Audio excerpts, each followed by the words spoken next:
ये क्या नाम है आपका? हमारा नाम महेंद्र नाथ राय। क्या है पूरा मामला आपका? भाई पहले तो हम आप लोगों का स्वागत करते हैं कि आप हमारे बयान लेने हमारे पास आए और हमारे साथ बहुत ही नाइंसाफ़ी हो रही है इस समय। मामला ये है कि 1977 से हमारे बाबा थे ब्रिजमोहन राय, वो जब 76 में मरे तो उनकी प्रॉपर्टी उनके सगे भाइयों धनुधारी और सीताराम में चली गई। उसके खिलाफ जो है एक मुकदमा दायर कराया गया सुका देवी बना करके, उसमें वो मुकदमा चला। मुकदमे में हमको जो है सीओ साहब ने सुका देवी को मृतक मानते हुए पूरी प्रॉपर्टी हमको दिया। जो मुकदमा तहसील में चला तहसीलदार ने हमको दिया, एसडीएम ने हमको दिया। ये कमिश्नर साहब के यहाँ जा कर के इनके पिताजी दुर्गेश और पवन के जो हैं, जो आज हमको कहते हैं कि इनके परिवार वालों ने ये कर दिया वो कर दिया, इनके पिताजी जा कर के वहाँ लिख करके दिए हैं कि हमें मुकदमा नहीं लड़ना है, और उठा लिए, वहाँ से नाट परेश कर लिए। और जो एसओसी का मुकदमा था उसको ले जा करके उठवा दिए कि हमें मुकदमा नहीं लड़ना है 91/4/2/91 को। उसके बाद हमसे 11 बीघा ज़मीन बैनामा लिखवा लिए। हमारे साथ रहते थे, हमेशा उठते बैठते थे, 28 साल तक हमारा उनका साथ रहा। उसके बाद में 2018 में एकाएक बीच में 2005 में उन्होंने जो हमारे बाबा के अलावा बाबा ने हमारे सुका देवी को जो ज़मीन दी थी उसको जो है ये आपके सीओ साहब ने 100 ग्राम समाज कर दिया था। उसको 2005 में इन्हीं दुर्गेश और पवन के पिताजी ने उसको बैनामा अरे वो दावा किया कि ये हमारे को वसीयत लिखी है सुका देवी और ये ज़मीन हमको मिलना चाहिए। 2005 में वो लिखा है कि मेरी मौसी थी, वो मर गई हैं और उनका मैंने दाह संस्कार किया हुआ है, इसलिए हमको वसीयत लिखी, ये प्रॉपर्टी मुझे मिलनी चाहिए। 2017-18 में हमारे यहाँ के एक समीक्षा अधिकारी हैं श्री ओम जी शर्मा, पूरा गांव को तबाह कर दिए हैं, जो खुद 52 बीघा ज़मीन लगभग अपना सरकारी कब्जा है, जिसके सारे रिकॉर्ड्स हमारे पास मौजूद हैं। मुकदमा मंडलायुक्त महोदय के यहाँ 11 तारीख को लगा है, उसी दिन पता चल जाएगा इनको भी। लेकिन हमारा ये कहना है कि यदि पवन कुमार दुर्गेश जी के पिताजी किस हैसियत पे मसे बैनामा लिखवाए, अगर सुका देवी जिंदा थे तो 91-92 इन्होंने कैसे मुकदमा लिखवाया और क्यों लिखवाया, और उसके बाद फिर 5 में इन्होंने क्यों लिख के दिया कि वो मर गई हैं, हमारी मौसी थी, हमको मिलना चाहिए। 2018 में तमाम फ्रॉड करते हुए 86 वर्ष की अवस्था में सुका देवी का एक आधार कार्ड बनवाया गया दबाव से।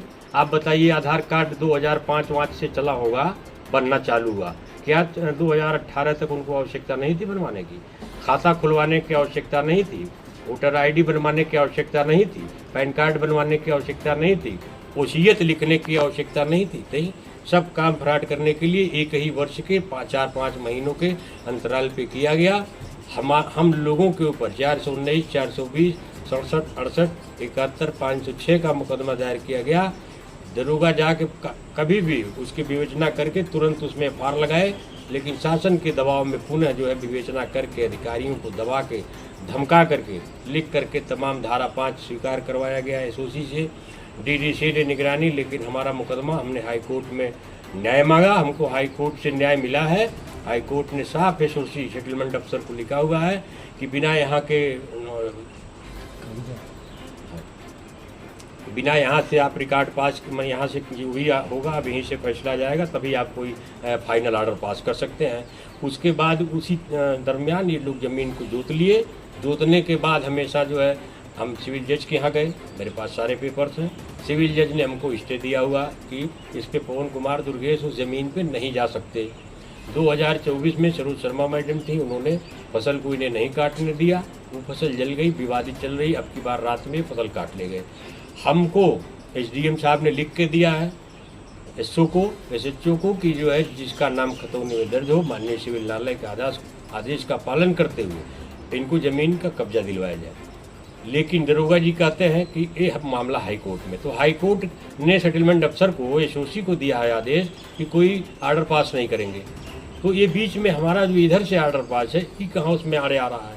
तो हमारी मांग है पूरे प्रशासन से, सरकार से, कि ओम जी शर्मा जी की पूरी जांच हो, उनके खिलाफ भी कार्रवाई हो, उनकी पत्नी तहसीलदार मजिस्ट्रेट हैं, जो भी हो, इनकी ज़मीन की भी जांच हो, लेकिन मेरी ज़मीन मुझे दिलाई जाए। अगर अभी दरोगा जी ने कहा है कि मैं जांच कर रहा हूं, तो यदि वो जांच कर रहे हैं तो उनको भी वहां जाने से रोका जाए। ये दुर्गेश वगैरह जी कहते हैं कि इनके पास राइफल पिस्टल है। 4 बार ये मुख्यमंत्री के यहाँ दरखास्त दे चुके हैं। पूर्व में सीओ साहब जांच करने आए थे, 150-200 आदमी खड़ा हो गए, बोले कि उनके पास हथियार है, हमें तो जानकारी नहीं।